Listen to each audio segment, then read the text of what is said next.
Hello friends, I am Dr. Ashish Agrawat. Welcome to my channel Live Biochemistry. Today I am going to discuss about the blotting techniques. So there are various blotting techniques like southern blotting techniques, northern blotting techniques, western blotting techniques. So these are the techniques that will help you to identify the nucleotide sequence, either DNA or RNA. Okay, so watch this video till the end. It will be very useful to you to understand the basics of these blotting techniques.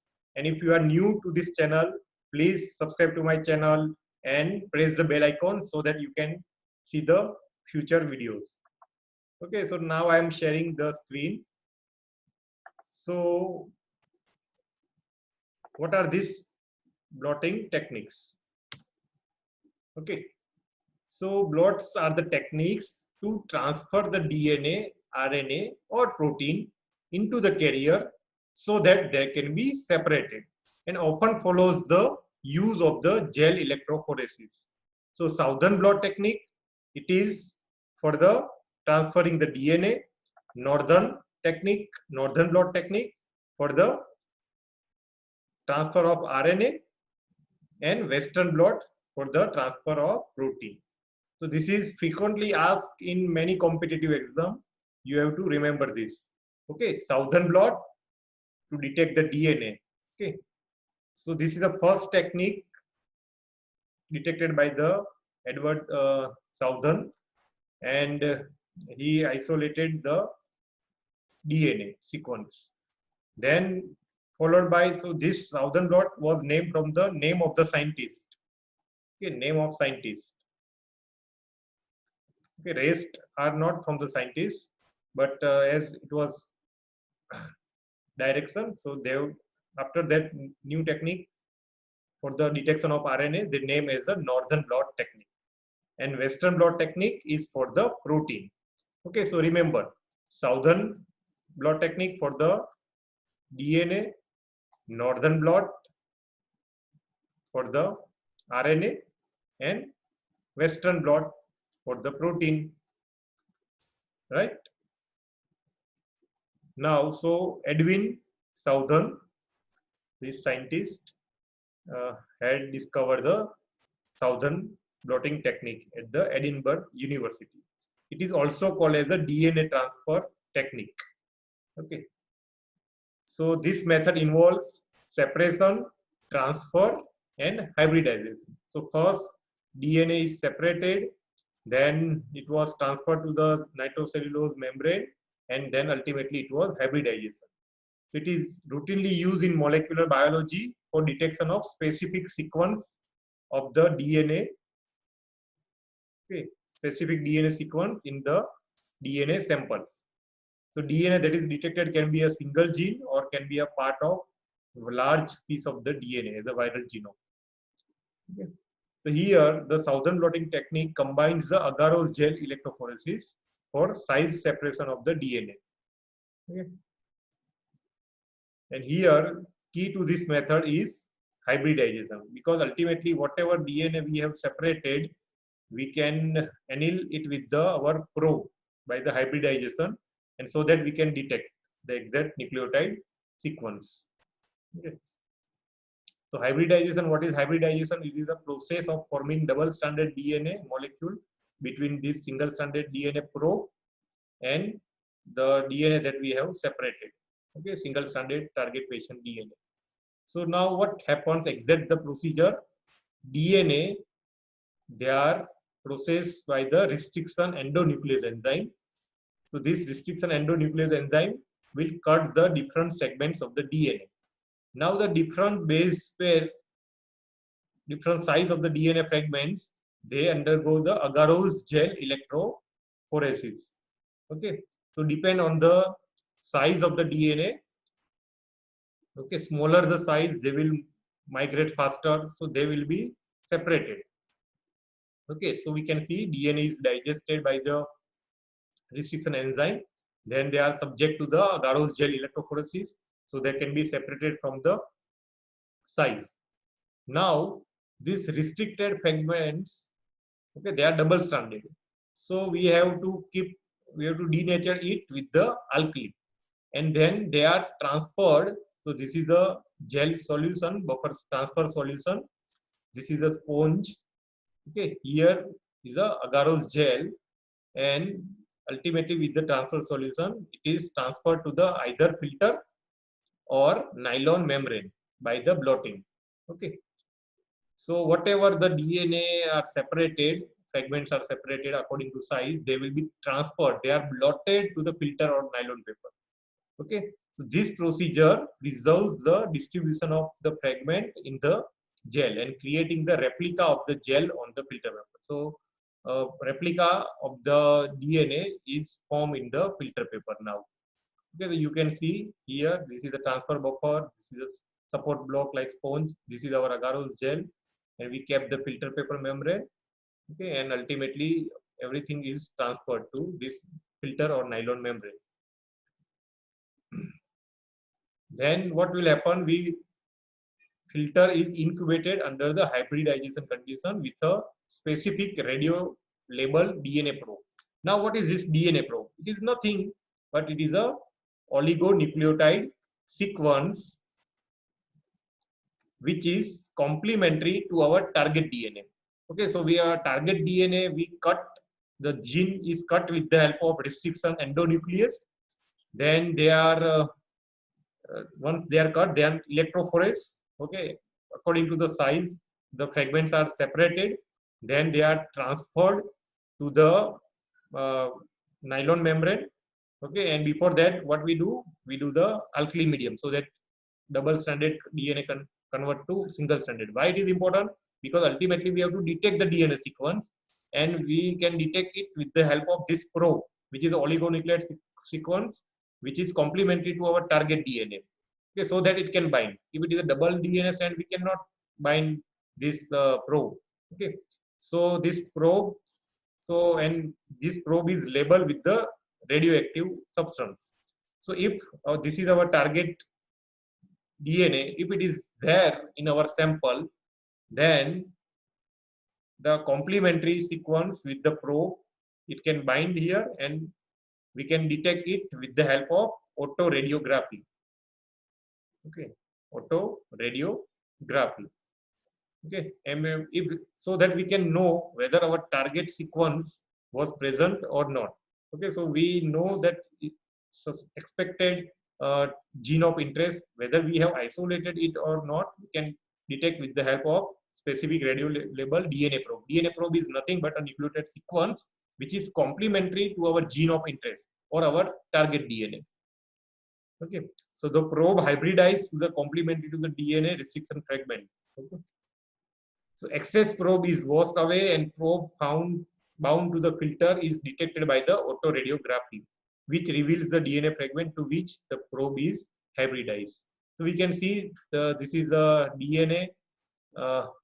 Then we cut it with the restriction endonuclease and separate in the agarose gel electrophoresis. So the different size of DNA are electrophoresis. Okay, they are separated. Now we blot it.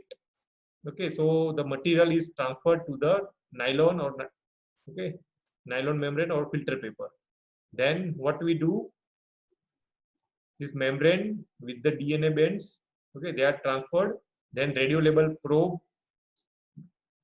incubated with the membrane. So we add the probe. It bind with the specific our target gene. Suppose this is a target gene, it will bind with it, and then we can visualize with the autoradiography. Okay, this is how we can do the Southern blotting technique. You can see here the unlabeled DNA, they are cut with the restriction endonuclease enzyme. Then they are electrophorese. Okay, once they are electrophorese, then they are reacted with the alkaline medium so that single-stranded DNA is formed. Then they are transferred to the nitrocellulose or nylon or filter paper. Then they are labeled with the DNA probe, which is a oligonucleotide sequence complementary to our target DNA. And then their autoradiography is done with the help of X-ray. Okay, this is how we can identify the different DNA sequence. We can identify the DNA sequence in our sample. So these Southern blot techniques are used for the gene discovery, mapping, evolution, okay, developmental study, diagnostic use, forensic use. Okay, for the DNA fingerprinting in criminal case or paternity testing, we can use it. Southern blot is used to detect the presence of particular bit of DNA in the sample, right? Analyze the genetic patterns which appear in the person's DNA. So all are these application of Southern blotting technique. Now coming to the northern blotting technique, as we know, southern blotting technique detect the DNA, while northern blotting technique will detect the specific RNA sequence. They were detected by the James Elwin and George Stark in the Stanford University, and then was given name northern because analog with the southern blotting. So process is similar, but here instead of DNA, we detect the RNA. So total RNA is isolated from the cell, electrophorese. Okay, they are blotted to the membrane. Ultimately, they are hybridized with the DNA probe. Okay, RNA DNA hybridization occur. Here, the RNA molecule do not easily bind to the nitrocellulose paper or nylon membrane as compared to southern blotting. DNA was easily bound, but RNA cannot transfer easily. So we use diazo benzoyl oxymethyl paper. Okay, diazo benzyl oxymethyl paper. So RNA covalently bound to this paper.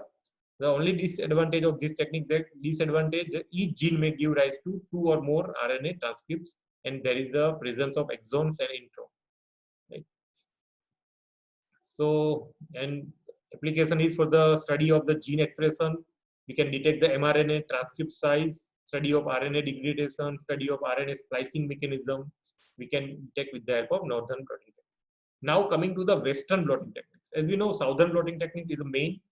Just you have to remember that there is RNA is used in northern blotting technique. So DNA is cut with the restriction endonuclease enzyme, and then they are electrophorese. Once they are electrophorese, different size are there. They are reacted with the alkaline medium, then transferred to the nylon or nitrocellulose membrane in southern blotting technique, and ultimately there we add the radio label probe, the oligonucleotide sequence complementary to our target DNA, and then we visualize with the autoradiography. Okay, in northern blotting, similar, instead of RNA, DNA, RNA is used. So RNA, okay, we cut the specific RNA and electrophorese, and then transfer to the filter paper or medium. We use mainly the DBM, dioxybenzyl oxymethyl paper, and then we add the DNA probe. So RNA DNA hybridization occur, and we can visualize. In Western blotting technique, there is slight difference. So what is the difference? Here the proteins, not the nucleic acid. In southern and northern, there is a DNA or RNA was identified. Here the proteins are identified. Proteins are isolated from the tissue and electrophorese. So in southern blotting, northern blotting, there are proteins where DNA, RNA were separated with the help of agarose gel electrophoresis. Here we use the SDS. Okay, SDS gel, sodium dodecyl sulfate gel electrophoresis. Okay. Now these separated proteins are transferred to the nitrocellulose membrane, and they fix with the probe. Here the probe, instead of the oligonucleotide sequence, here the probe is radioactive antibody against the protein, and then they are autoradiograph. It is mainly used for the detection of HIV. So this technique was developed in 1981. It is called the immunoblotting technique, which rely on the specific binding of the protein of interest and the probe. Here the probe will be the antibody which is raised against the particular protein and allow the detection of particular protein of interest. Here SDS gel, sodium dodecyl sulfate polyacrylamide gel electrophoresis. This technique I will make a separate video of SDS page later on. So in southern blotting and northern blotting, agarose gel was used. Here the SDS page. For the protein, SDS page is better for the resolution. Okay. So here the protein in the sample, they are subject to the electrophoresis on SDS polyacrylamide gel. Okay. So here based on the size, they are separated. Then the electroblotting transfers the separated protein from gel to the nitrocellulose membrane. From SDS gel, polyacrylamide gel, the proteins will be transferred to the nitrocellulose membrane by the electroblotting. Here you have to remember it is a electroblotting, and so that from cathode to anode proteins. So here only thing we have to remember that proteins are mainly the negatively charged. So when we want to transfer this material, the gel, SDS polyacrylamide gel should be kept towards the cathode side, while towards the anode side we have to keep the nitrocellulose membrane. So protein can be transferred electropractically from negatively charged to positively charged.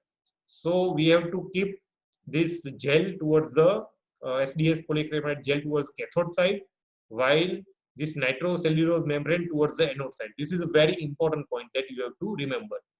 So antibody that is specific for a protein of interest is added to the nitrocellulose sheet. Once proteins are added to the nitrocellulose sheet, we add the antibody that act as a probe. Okay, only the band containing protein of interest binds with the antibody, forming a layer of antibody molecules. Now here this is like similar to ELISA. Suppose this is your target protein and we add the antibody against this protein. Okay, then we add secondary antibody which is labeled with the enzyme, and when we add the substrate, so if there is a target protein is there, then it can bind with the antibody and we make antibody secondary antibody to this antibody, and we add the enzyme.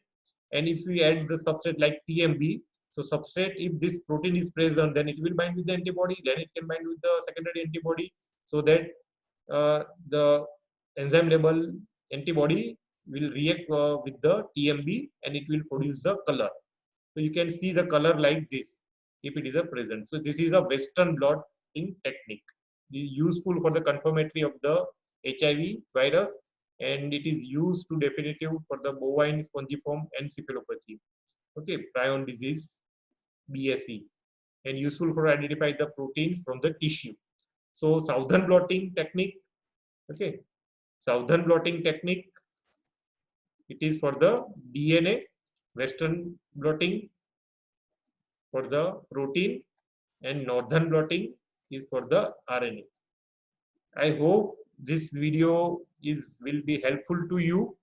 If you like my video, please hit the like button, share my video, subscribe to my channel, and press the bell icon so that you can get notification for the future videos. So thank you very much for watching. Thank you very much for your time. Okay, bye.